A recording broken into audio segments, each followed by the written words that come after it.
بسم الله والصلاة والسلام على رسول الله وعلى آله وصحبه أجمعين. waxaan bilaabaynaa insha Allah ta'ala dowladeennii sanadlaha ahayd ee loo dhigi jiray dumarka muslimaadka ah ee ku nool jasiiradda Fiin iyo nawaaxigeeda. dowladda magaceedu waxa weeye jidka jannada loo maro ama at-tariiqu ila al-janna. dowladda waxaan ku jirnaa walaalayaal maalinteedii koobaad iyo waxaan geli doonaa insha Allah ta'ala inka muxaadaradii koobaad. muxaadarada waxaa inoo geli doonaa Sheekh Abu Talha. muxaadarada magaceedu waxa weeye xaq uu ilmuhu ku leeyahay waalidkiisa. waxaan inoo geli doonaa Sheikhuna al-Faadil Sheekh Abu Talha, falyatafadal mashkuuran ajran insha Allah. بسم الله الرحمن الرحيم. إن الحمد لله نحمده تعالى ونستعينه ونستغفره ونعوذ بالله من شرور أنفسنا ومن سيئات أعمالنا. من يهده الله فلا مضل له ومن يضلل فلن تجد له وليا مرشدا. وأشهد أن لا إله إلا الله وحده لا شريك له وأشهد أن محمدا عبد الله ورسوله صلى الله عليه وعلى آله وأصحابه ومن اقتدى بهديه واتبع سنته إلى يوم الدين وسلم تسليما كثيرا. أما بعد، وحنادي أبو فرح سنة الله سبحانه وتعالى إنه عمر يذن السيئي دورة سديدات ومقالة نقول سيئة نواحي كذا الله قبطه إنه مشاركينه أما إله سبحانه وتعالى ونو قدر إن نقول شو كان نقولنا وحي كلمه خير أنا أنه ماشى كسر شيء إنه والنعمة وين وإله إنه الشكر يا مضن شكرين تكوبان الله وإسكال سبحانه وتعالى سورة جليي شكرين تلباد يوم هذا لبادنا ولا لها أستاجئ دعوة عموما رأي الضمر يدن يرى انتبا ayaga ayaa runtii ayaga mahadsan.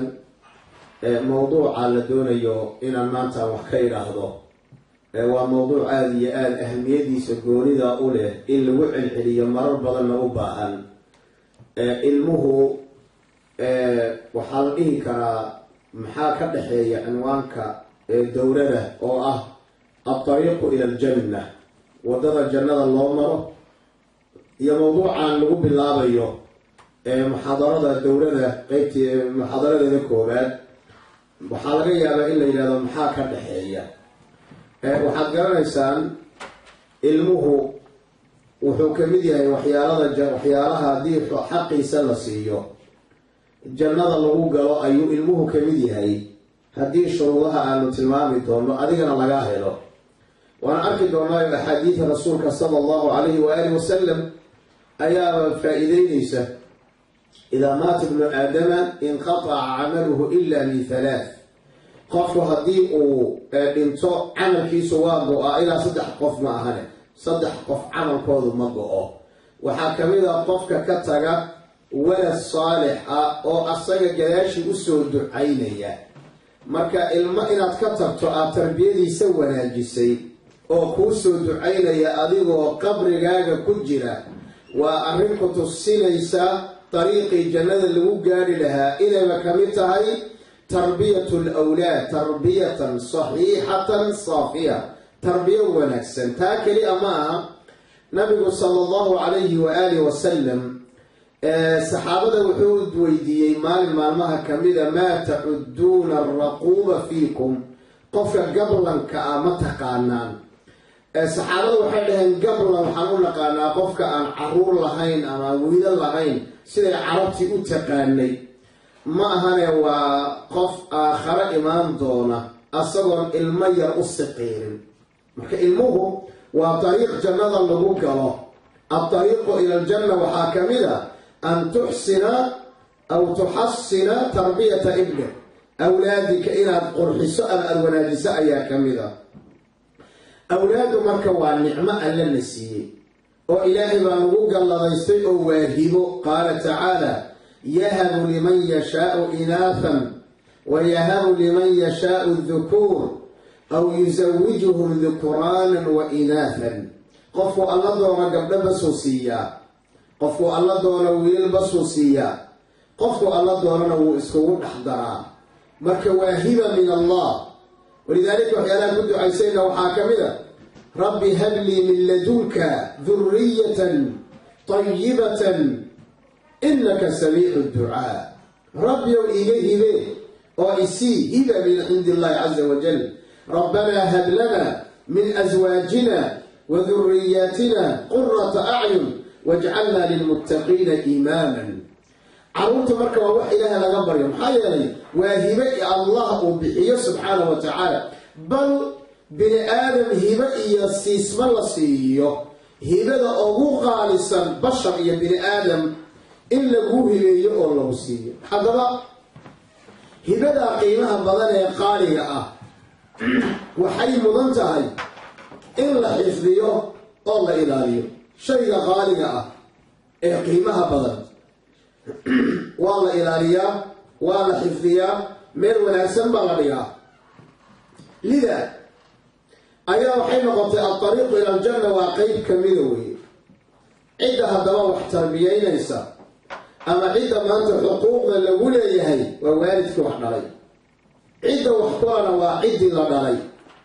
waxaa laga yaabaa caqligu haddii wax lagu miisaamayo in la dhihi lahaa haddee midka waa la dhalay ayaa un midka wax dhalay baa xaq leh, marka midka la dhalay muxuu xaq oo leeyahay? laa, laakiin shareecadeenu saas ma aha. lianna ilmaha dhashay adu ma lihid. saa sheegnay waa hiba min allahi caza wajal.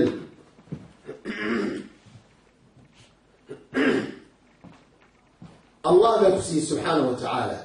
marka maadaama hidatoo alle uu ku siiyey ayaa asagina xaq baa ka ratimaysa.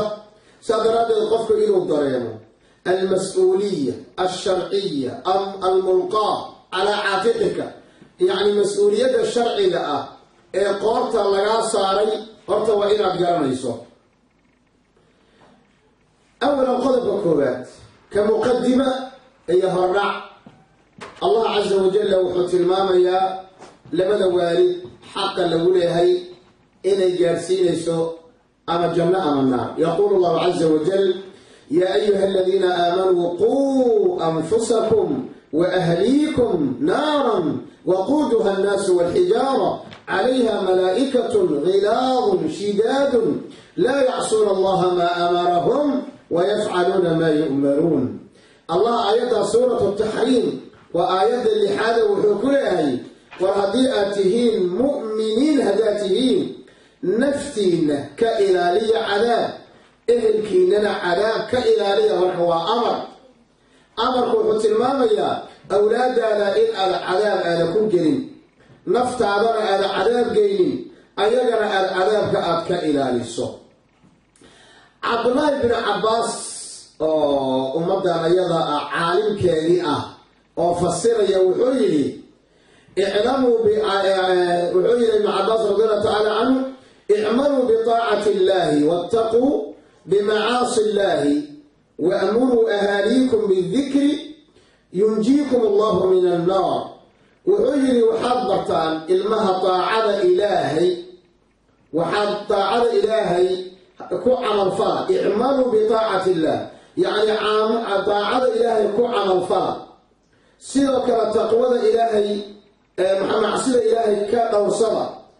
caruurtiinnana waxaad amartaan dikriga allah, cadaabka ayay idinka badbaadinaysa. cali bn abi taalib ayaa wuxuu leeyahay callimuu anfusakum wa ahliikum alkhayra wa addabuuhum. callimuu anfusakum, naftiinna waxaad bartaan iyo ehelkiinnaba khayrka bara. waxaad garanaysaa marka waxa lagu badbaadayo waa un khayrka. waxa lagu badbaadayo waa qabsashada iyo ku dhegidda lagu dhego manhajka iyo tarbiyadii nebi maxamed looga tegay sala allahu caleyh wasalam. caruurtiina naftiina bara khayrka, naftaada waa inaad khayrka barto. markaa unbaad soo saari kartaa wax caafimaad qaba. waalbaladu alطayibu yakhruju nabaatuhu biidni rabbihi waaladii khabuha laa yakhruju ilaa nakida. dhulku markuu fiican yaho roob ku do-o ayuu wax ka soo baxaa. adu markaad fiican tahay ayaad wax wanaagsan kaa soo baxaya. gadaal baan ka sheegi doonaa qofka doonaya inuu wax tarbiyeeyo waxyaalaha laga doonayo.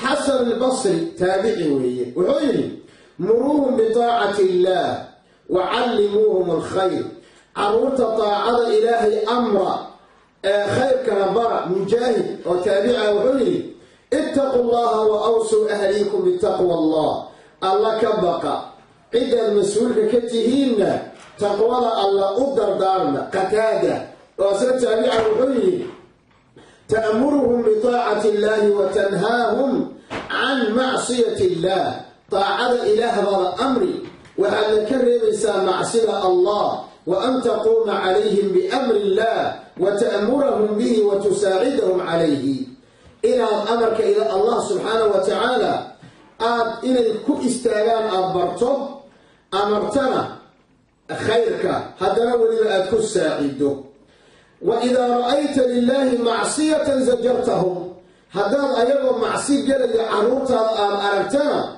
وإلى كعيسى قدرك وخير بوليه جلالك في استاجدون هذا اللي هذا كور إذا كان رب البيت نكي قرق لهذا أما قفك مسؤول كأها ضاربا هذا انتو دفئي سوقاته هذا فشيمة أهل البيت الرأس ضدك انتو ذكر المركة وإلي قفك عيار سميان هاي قفك وليلك هذا باللامتاك إنو قراعه أما الدربانك إنو قراعه جلالك كتنام دونا هو يلي لبسته محل حفلتها قبل السنة بسنة قال ما كتلامي دونا إن شاء الله بالقفة إنه واحتر بينك ليئنك لك وعليه وإذا رأيت لله معصية زجرتهم عنها قتادوا عليه آية التفسير كذوي حق على المسلم أن يعلم أهله من قرابته وإمائه وعبيده ما فرض الله عليهم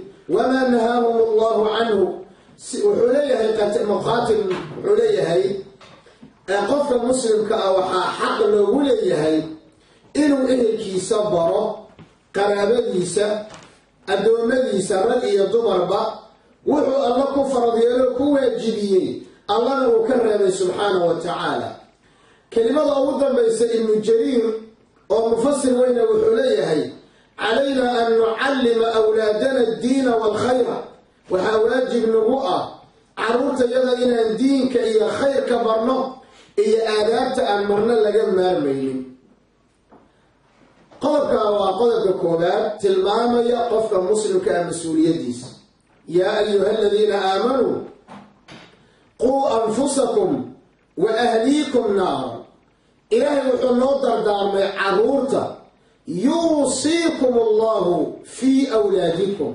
الله وحيدين دردار مياه وإذين دردار مياه عرورتين إن كستوي آيات الحل إيا مواريد كان ليس إيا حولا لقتلي قابك الواقع يسلها إلا أن دلالتها تتسع آيات معناها لقفة إذي سميو وحي كوف نيساء أي واسع نظنيساء oo ay wada soo shamlinaysaa wax alla wixii xuquuqul awlaad ku saabsan oo ay ku leeyihiin caruurtu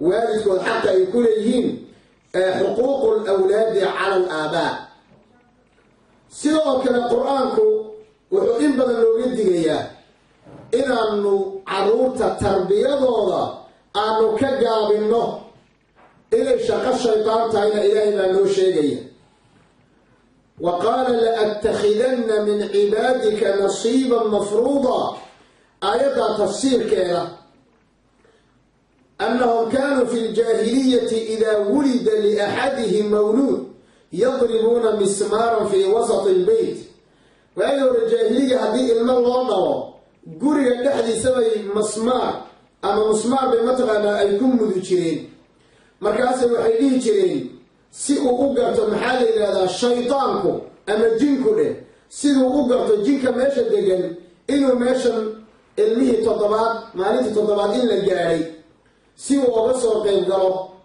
jinku oga soo qayb gala ilmahan yacni qayb bay u yeeli jireen nasiib iyo qayb bay u samayn jireen sidoo kale washaarikum fi lamwaali waalawlaad ninka iyo xaaskiisu markay gobol tagayaan shuruudihii shareecadu u dhigtay in la maro waxaa ku sugan xifdin il awlaadda qali doonta ilaahay uu xifdinayo ilaalinayo ولذلك الله وحوليه واستفزز من استطعت منهم بصوتك وأجلب عليهم بخيلك ورجلك وشاركهم في الأموال والأولاد وعدهم وما يعدهم الشيطان إلا غرورا إن عبادي ليس لك عليهم سلطان.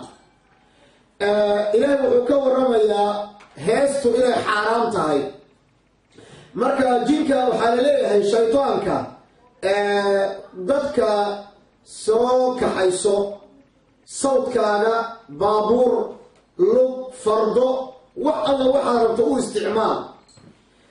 أخيرا اللمعين وشاركهم في الأموال والأولاد وحاد كانوا لولاتا أو وحكو ستا عرورته ذي حوالها محاضر ولا هلكا يعني هلمانسي دعاء الله ترى قوشا مركي لتغيي إلا ودو عيستو هلمانسي سي أقودشو المخادر سي أقودشو الماء والشيطان قيب وكل يهسا أقودشو مركي إلهي بقول له قد ليا إنام تربية آمن إيمانينه عرورتا وشاركهم في الأموال والأولاد محايا لأن مشاركة الشيطان للإنسان من أولاده تكون بكل تصرف يخالف الشرع.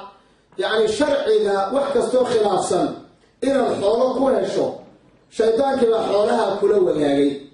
وكذلك الأولاد واساسوه آيات كما تصير مسؤولية هذا أنكا الله ينوع عروتين أي نقوليين الدلالة عديسة وحاكمية فيما رواه البخاري ومسلم غير كتبة حديث معروف كان النبي صلى الله عليه وسلم كلكم راع وكلكم مسؤول عن رعيته فالإمام راع وهو مسؤول عن رعيته والرجل راع في أهله وهو مسؤول عن رعيته والمرأة راعية في بيت زوجها وفي رواية في بيت زوجها وولده وهي مسؤولة عن رعيتها والخادم راع في مال سيده وهو مسؤول عن رعيته فكلكم راع وكلكم مسؤول عن رعيته.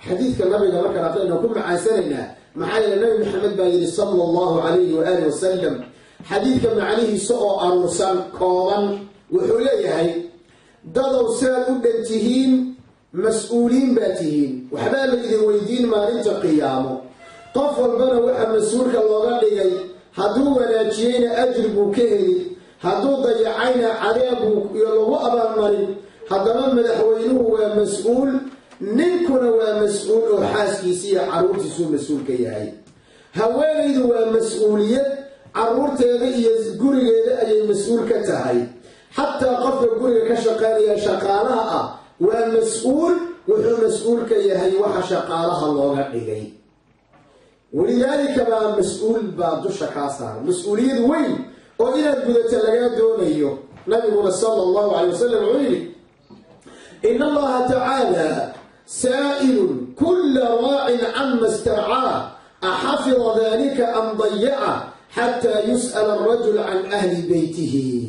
حديث النبي صلى الله عليه وسلم ابن عدي والطبراني في الأوسط بسند حسن وحنبه له صلى الله عليه وسلم إلهي وامد إذن ويدين يا مد والبضا وحراعي الله قد إذن لويدين ما نلتقيان سائل كل راع عما استرعاه هذا أما حفظه أما هضيعه حتى منك وحال ويدين يا غير كيسة حاسك وحال ويدين يا غير كذا يا لويدين يا عرورتني يا أولادي لا يا لويدين يا.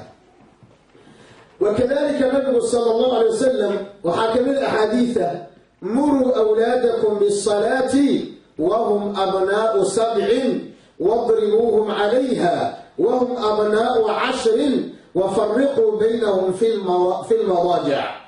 عرورت وحاط أمرتان تضرب مركي جاران صلاة أمرا حق المها وكوليه وحاكمنا إلى الإله صبرت يا بني أقم الصلاة وأمر بالمعروف وانهى عن المنكر واصبر على ما أصابك إن ذلك من عزم الأمور.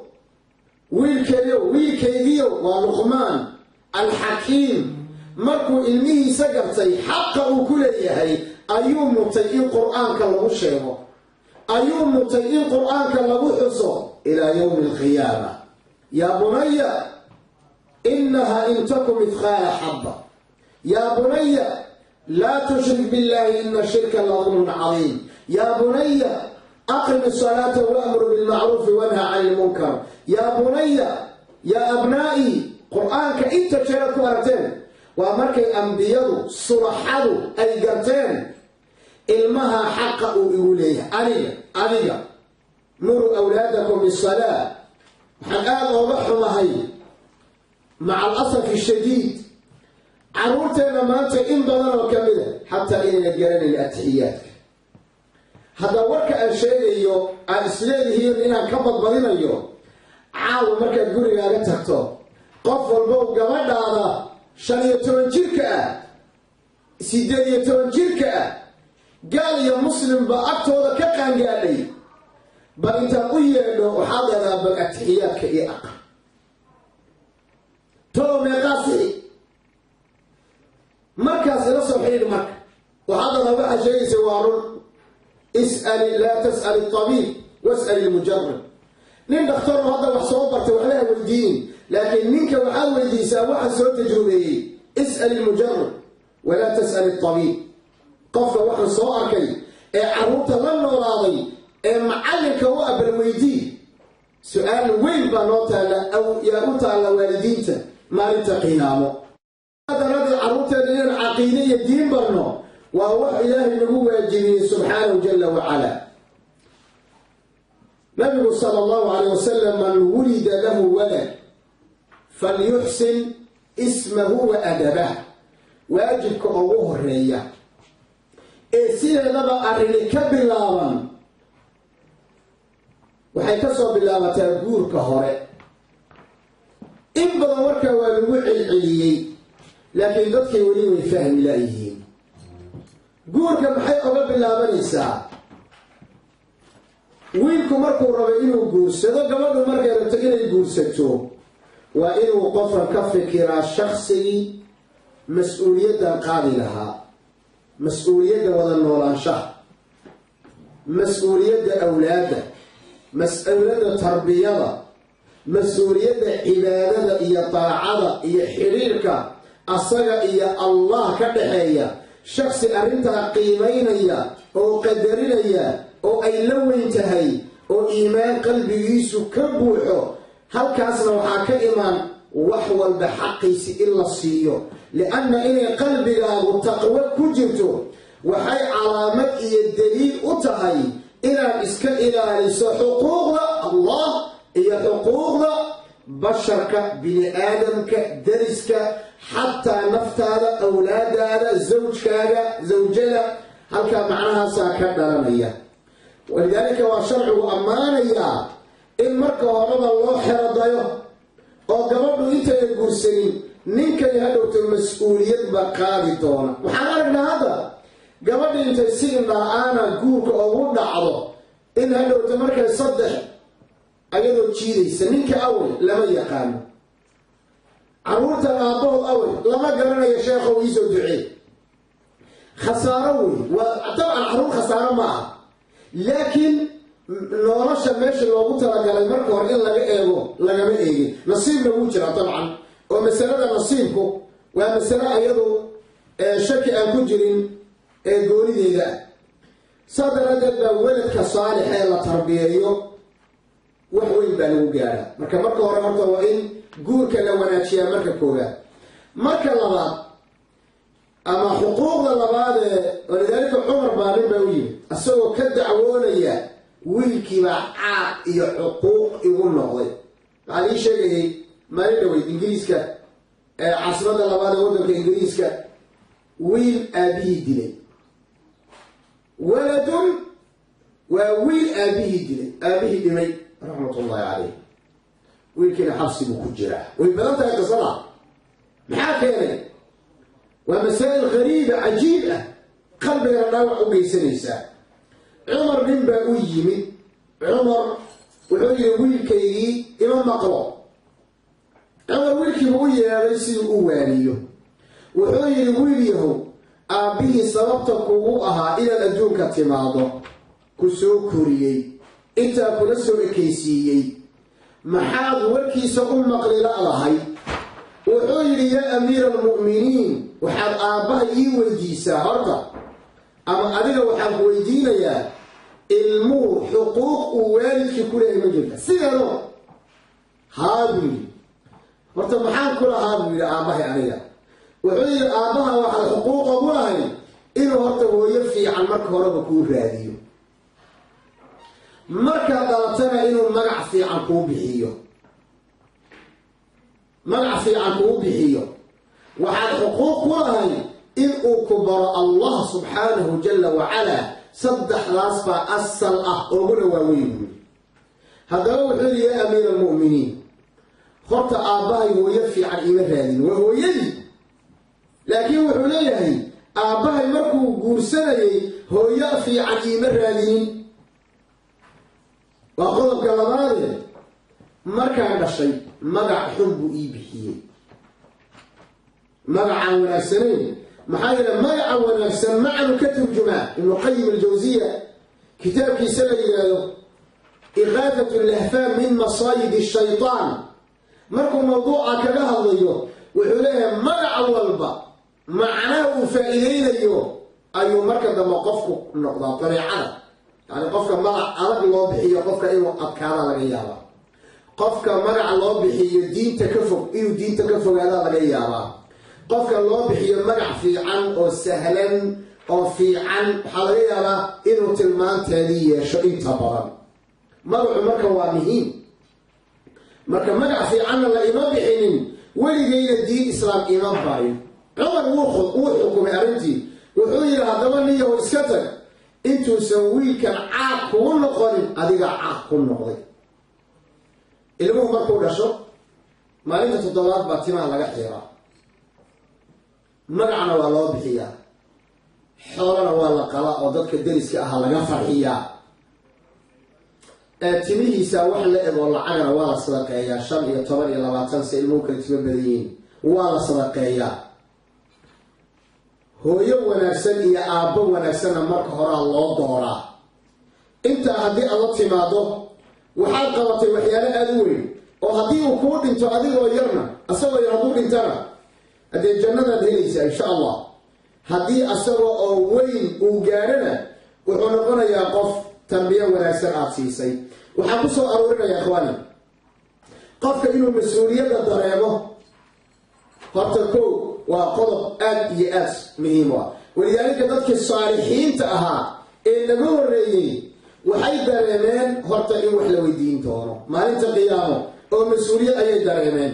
id qaala lahu rabbuhu aslim qaala aslamtu lirabbi alcaalamiin. waa kuma nabiyullaahi ibraahim, waa khaliilullah khaliiluraxmaan ibraahim calayhi salaatu wassalaam. inuu asagu toosan yahay kuma fillayn, laakiin haddana wuxuu yidhi id qaala lahu rabbuhu aslim, rabbigii baa ku yidhi nabi ibraahimo toosno. qaala aslamtu lirabbi alcaalamiin wawasaa biha ibraahimu baniihi wayacquubu ya baniya ina allaha astafaa lakum addiin falaa tamuutunna ila waantum muslimuun. nabi ibraahim wuxuu u dardaarmayaa carruurtiisi. aduma u dardaaranta carruurtaada maxaad u dardaarantaa? carruurtaada taqwada ilaahay ma u dardaarantaa? goor ay tukanayaan ma taqaanaa? waxay cunayaan ma taqaanaa? waxay cabayaan ma taqaanaa? ciday la socdaan ma taqaanaa?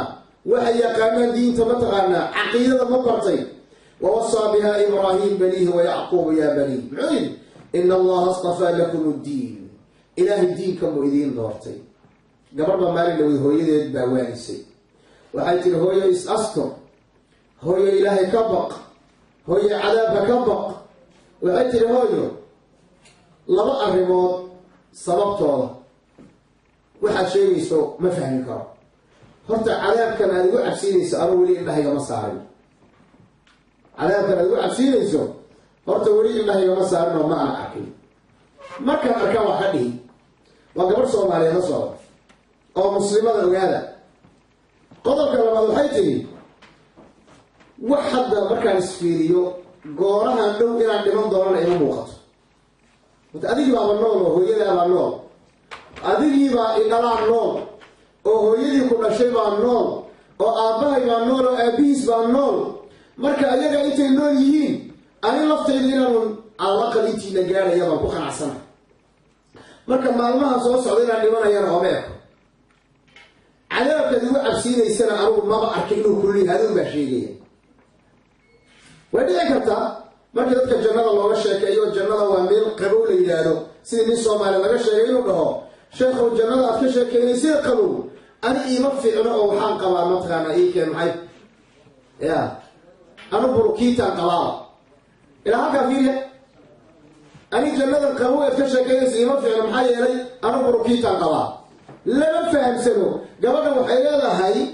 cadaabka aad sheegayso anugu qof arkay weli ma ihi horta mas-uuliyadda saasay u dareemi jireen dadkii hore rabbi ijcal lii muqiima asalaati wa min durriyatii wa nabiyullaahi ibraahim calayhi salaam rabbi ow iga dhig mid salaada toosiya carruurtaydana ilaahu ka dhig rabbanaa wajcalnaa muslimayni laka wa min durriyatina ummatan muslimatan laka wa arinaa manaasikana am kuntum shuhadaa'a id xadara yacquuba almowt id qaala libaniihi maa tacbuduuna min bacdihi maxaad caabudaysaan aniga gadaashay qaaluu nacbudu ilaahaka wa ilaaha aabaa'ika ibraahiima ila aakhiri rabbanaa hab lanaa min aswaajina wa durriyaatina qurata acyun saasay ku ducaysan jireen dadkii hore maxaa yeele waxay dareemi jireen wax la yidhaahdo almas-uuliya qofka markaa wax tarbiyaynaya tarbiyada koowaad waxay ka bilaabanaysaa horta inuu ilaahay ka baqo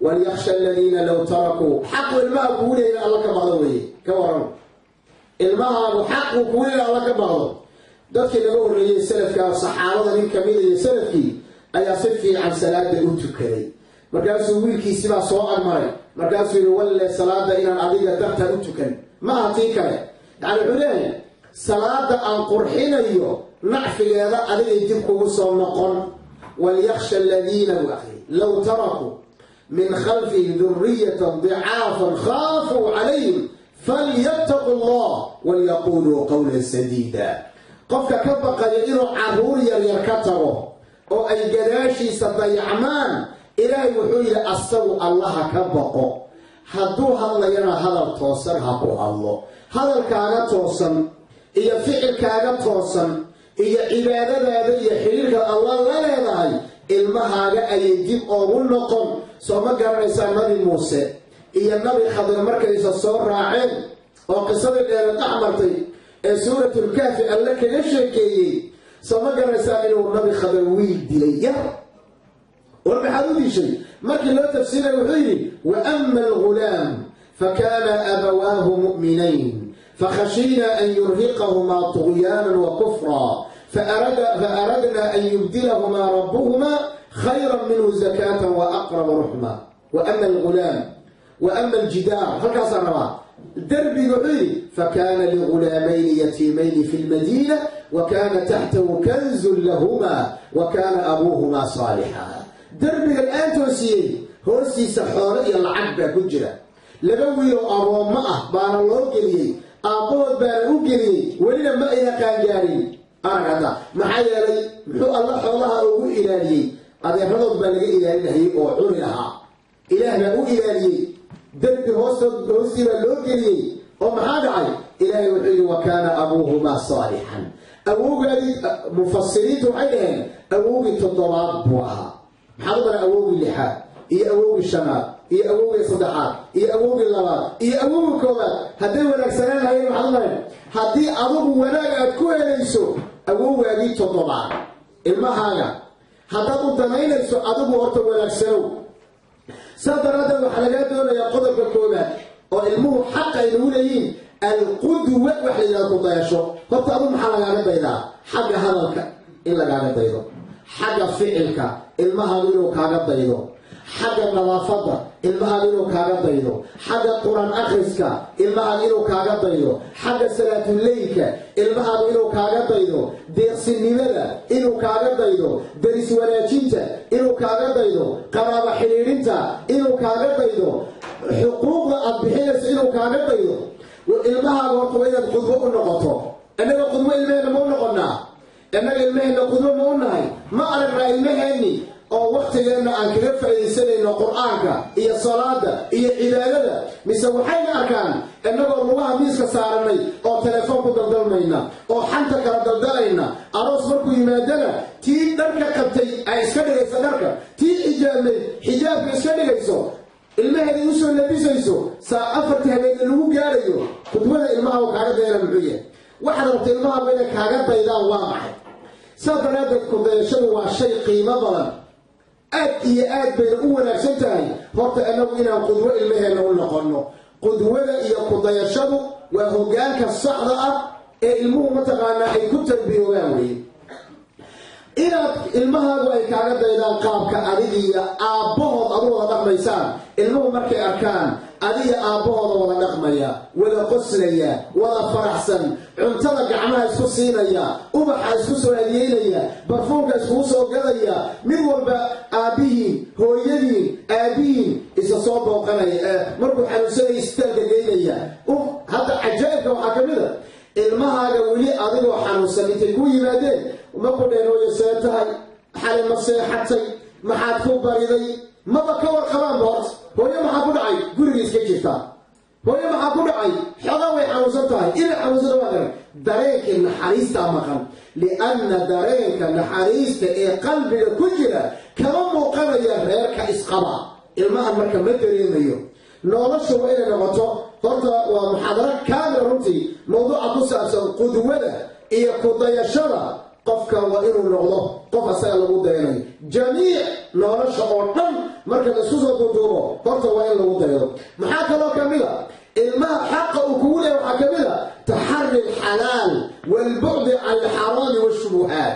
inaad ilmahaaga aada xaaraan siinin, xaq uu kugu leeyahay weeye. kullu laxmin nabata bilxaaraani fannaaru awlaa bihi. jir kasta oo xaaraan ku kora naar baa ku habboon. xaaraan ilmahaaga ha siinin. nabigu sala allahu alay wasalam kama fi saxiix muslim min xadiidi abi hurayra, ina allaha tacaala tayibun laa yaqbalu ila tayiban وإن الله أمر المؤمنين بما أمر به المرسلين فقال تعالى يا أيها الذين آمنوا كلوا يا أيها الرسل كلوا ثم ذكر رجل أشعث أغبر يمد يديه إلى السماء ومطعمه حرام وملبسه حرام وغذي بالحرام فأنى يستجاب له. نبو نبشكي الدنيا كله ووحو عنيه ووحو عبد وحرام. هذا روح لا إله أولادي يهلاج ما دعك تدعى إلى الله. أبو بكر maalin baa nin jaahiliyadii u soo waxwaxayn jiray ayaa cunto u keenay. markuu cunay buu yidhi mataqaanaa maanta cuntadan aad cuntay nin aan jaahiliyadii aan khuraafo iyo wax u sameeye faal iyo shirkiyaad ayaa maanta xoolaan isoo siiyey. abubakar markiiba afku gacanta geliyey. wax alla wixii caloosha ku jirana bannaanku dhig.